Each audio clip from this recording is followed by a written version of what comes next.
Bom, Senhor dos Corcéis é um título que eu acabei pegando emprestado da revista Quatro Rodas Clássicos de alguns anos atrás, que apresentou ao Brasil essa figura incrível, o Sérgio Minervini, que é hoje o maior colecionador de Corcéis do Brasil e o cara que mais conhece esse carro em todo o país. Como é que se iniciou essa sua paixão pelo Corcel?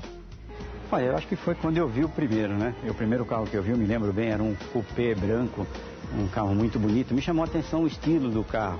Aí me interessei em ver, ler as novidades, as inovações que ele trazia. E foi começando aí, né, a paixão por esse carro, que realmente trouxe muitas coisas que até hoje estão dos outros carros modernos, instituídas como normas, né? Como, por exemplo, tração dianteira, radiador selado e outras coisas, volante bipartido no caso de acidente. Foram inovações importantes, né? A Willys fabricava o Jeep, a Rural e o Gordini, né? E que já era um carro, assim, com algumas defasagens. O pessoal reclamava um pouco da suspensão, que era um pouco frágil. O motor também, não, tinha algumas queixas do Gordini. E a Willys já estava providenciando um modelo novo, um modelo mais moderno. Que justamente era esse projeto M que a Willys guardava com muitos segredos, né?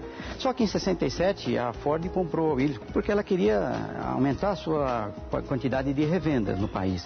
E disso, como ela viu o projeto já adiantado, e era um carro com algumas inovações, um carro interessante, eles continuaram dando seguimento e em setembro de 68 a Ford lançou o Corcel, que era um 4 portas standard, o primeiro.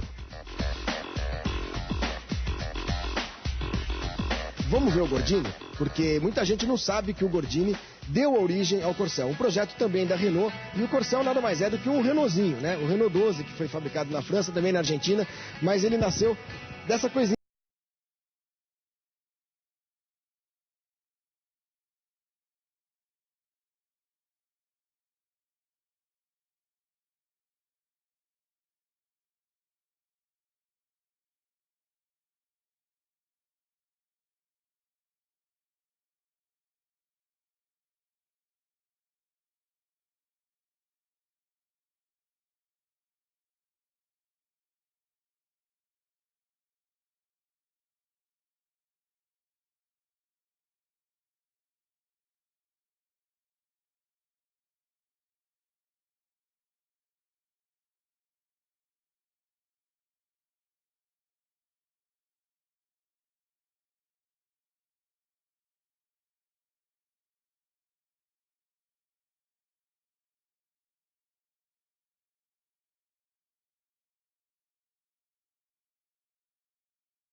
A gente vai pro Corcel ou pros Corcéis. Aliás, é duro falar plural de nome de carro, mas enfim, são Corcéis e Belinas.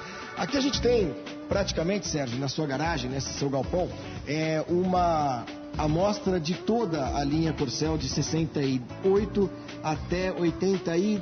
O último 86, que já é o Corcel 2. Vamos mostrar um por um aqui rapidamente, porque cada um tem uma história. Eu queria começar por esse aqui, ó. Esse aqui é um Corcel 69, esse luxo. É o primeiro modelo, você vê que ele vem com o V estampado no capô e o V que continua na grade, né? É um coupé? É um coupé. Esse modelo saiu em 69 e 70. 71 já teve umas mudanças na grade que nós vamos ver a seguir, né? Agora, esse carro não foi de qualquer um, não. Sabe de quem foi esse carro? Foi do marido da Hebe Camargo. É isso mesmo, Sérgio? É verdade, do senhor Décio Capone. Vejam que os vidros dele ainda tem o incentivo da Willys. Tinha muita mistura nesses símbolos, né? Esse carro vem com muitas peças francesas também. Esse carro tem um acabamento muito bonito, né? O acabamento é excepcional. A gente pode observar por dentro o acabamento com detalhes em madeira, né, Sérgio? E o vidro traseiro que abre. Isso é uma coisa muito rara em qualquer automóvel hoje em dia que desce tudo.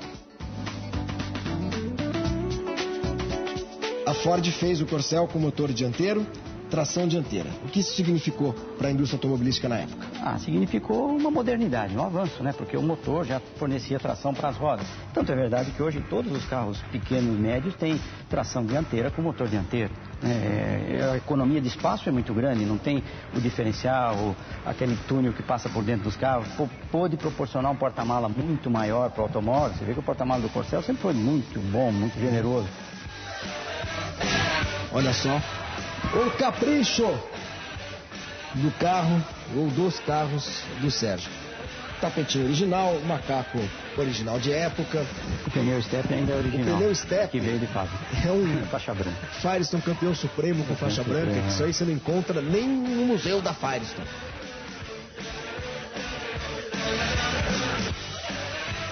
Muito bem, esse era o modelo 1969. Na realidade, o coupé começou a ser produzido em março de 69. Então, em 26 de setembro de 68, saiu o 4 portas standard. Em janeiro, foi feito o 4 portas luxo. E em abril, que eles lançaram o coupé. Até as propagandas diziam, tiramos apenas 2 portas do Corcel, né? Aí já saiu o modelo standard e luxo, porque a fábrica foi se adaptando à produção. A gente não pode esquecer que nessa época esses carros eram feitos manualmente. Agora, a gente está vendo um carro que aparentemente é só vermelho, né? Mas ele é vermelho alguma coisa, né, Sérgio? Todos esses carros têm um nome de cor, acho que ainda hoje existe isso, né? Nome e sobrenome. Esse era? Esse aqui era um vermelho meteoro. Vermelho meteoro? Vermelho meteoro. Esse marronzinho aqui? Esse é um 75, é o primeiro LDO que chama de luxuosa decoração opcional. Ele vem todo marrom por dentro, com detalhes branco e marrom no estofamento, e um acabamento primoroso nos debruns, nos tecidos. Luxuosa decoração opcional. É a primeira vez em 44 anos de vida que eu sei o que significa uma sigla de um carro. Luxuosa decoração opcional. Luxuosa decoração. E esse era o marrom o quê? Esse é o marrom conhaque. Marrom conhaque. É muito bonito, que é marrom conhaque e por dentro também o acabamento marrom, né? A forração das portas, o painel. Eles tinham um cuidado muito grande nos detalhes. Se você olhar bem, o painel dele é marrom. Olha aqui, o motorzinho 1.4, esse aqui tá impecável, né? Isso aqui, olha, um tamborzinho de expansão, era novidade para a época também, né? Normalmente a água ficava só no radiador e o que esquentava de carro no Brasil era uma grandeza. Isso foi uma novidade que a Ford que criou aqui no Brasil, não foi? E os primeiros, Flávio, esse sistema chamava sistema selado. E os primeiros carros desse, a garrafa, é interessante, ela vinha de vidro. E da mesma fabricação daquele vidro que fazia aquelas coisas.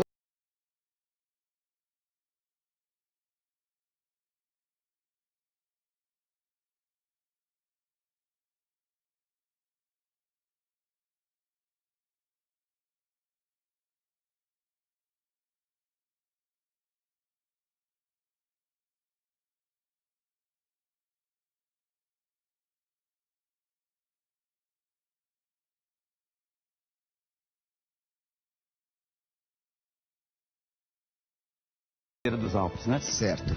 Do lado dele, o vizinho... Esse também é um 75. Vermelho? Esse chama vermelho cádmio, né? Vermelho em homenagem cádmio. ao metal incandescente. Certo. Aqui, esse que eu considero o mais bonito da coleção. Esse é 70 também? Esse é 70. Você vê que ele é muito parecido com o 69, que as cores em 70 foram vivas. Tem um ano que acho que tem as cores mais bonitas.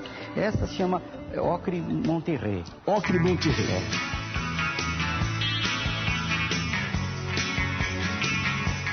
Esse carro fez parte da nossa história, né? Da indústria automobilística, dos operários, do trabalho, do artesanato feito à mão. Uma grade de aço inox dessa, eu acho uma obra de arte. Um tempo que existia o projetista, o desenhista, sabe? O engenheiro, tudo. Hoje o computador produz muita coisa, né?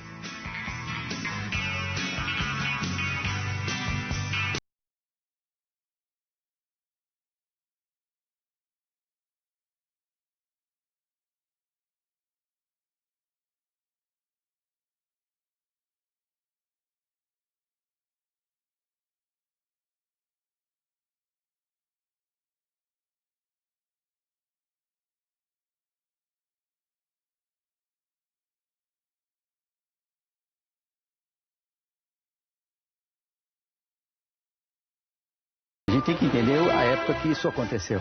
O Fusca era o mais vendido, depois seguido pela Brasília, e o Corcel era o terceiro em vendas, né?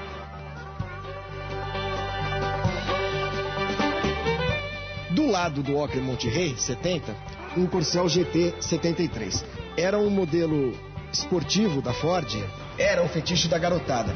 Porque ele não tinha só umas faixinhas a mais, né, Sérgio? Não, ele era um carro com acabamento melhor, ele tem uns relógios no painel, um volante esportivo. Mais potência também, motor mais mecanicamente? possante, sim, motor mais possante. Esse é 73, já é 1.4. Ele tinha um carburador duplo francês, faróis de milha e outros acessórios assim, né? E era bem mais caro. Ele custava bem mais caro, realmente ele custava bem a mais que o modelo luxo. Esse é o marrom o quê? Esse chama marrom terracota. Marrom terracota. É demais, né?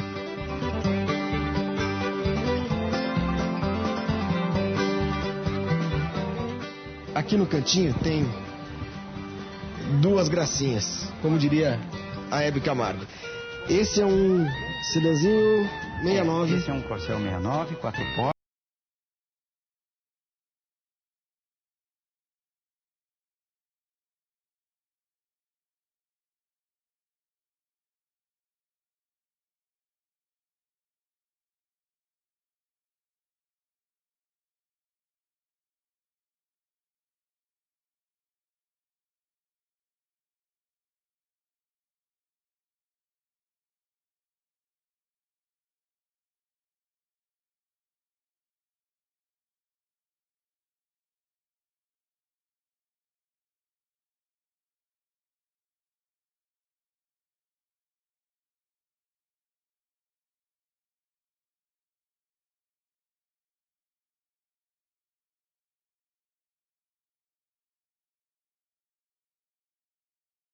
Contando pra gente, esse é um 77.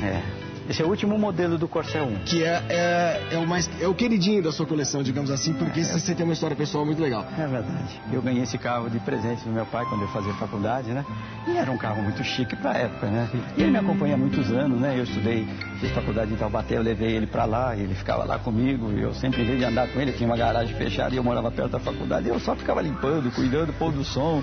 Pouquíssimo rodado, isso aqui tem quantos quilômetros? 19 mil quilômetros. 19 mil quilômetros, é inacreditável.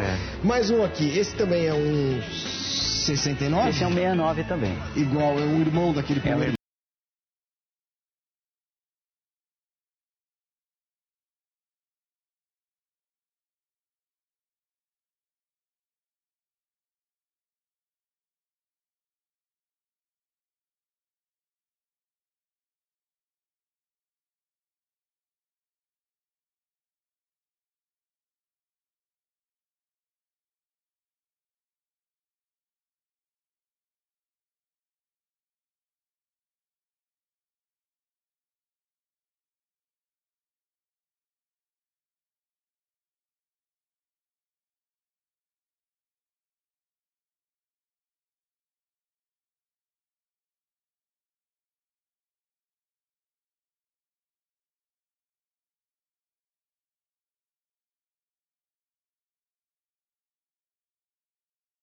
Que fez um recal, porque esses primeiros 69, eles tinham um alinhamento de suspensão um pouco complicado e eles alinhavam facilmente, então tinha queixa de comer um pneu, gastar mais o pneu de algum lado. E a Ford, em 1970, em julho, chamou todos os carros... Mas não era um tiro no pé para aquela época, que as pessoas eram seguidoras das marcas? É verdade, foi uma atitude muito ousada para a época, poderia não dar certo. Mas a Ford assumiu o carro, assumiu o risco e consertou esse problema, o que surgiu como uma imagem muito boa para a Ford. O carro teve um aumento de vendas em 71, foi uma coisa maravilhosa que a Ford fez, conseguiu um resultado realmente maravilhoso. Em 1977, a Ford encerrou a produção do Corcel, que passou a ser conhecido como Corcel 1. Na verdade, ele só chamava Corcel, mas é que aí a Ford lançou, em 78, o Corcel 2. Foi um choque para você, que era um amante apaixonado pelo Corcel, não?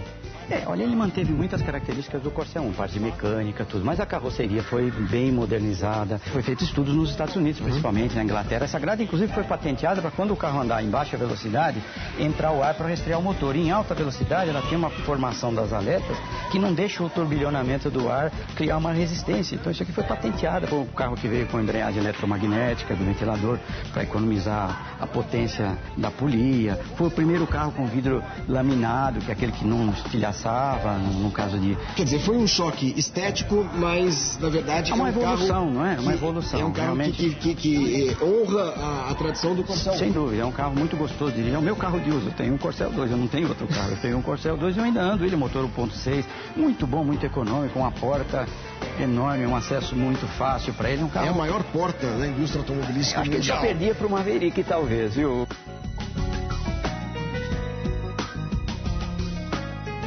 Bom, Sérgio, geralmente eu encerro essas reportagens sobre carros antigos entrando num deles e saio dirigindo pelas ruas. É meio picaretagem, evidente que eu não fico com os carros.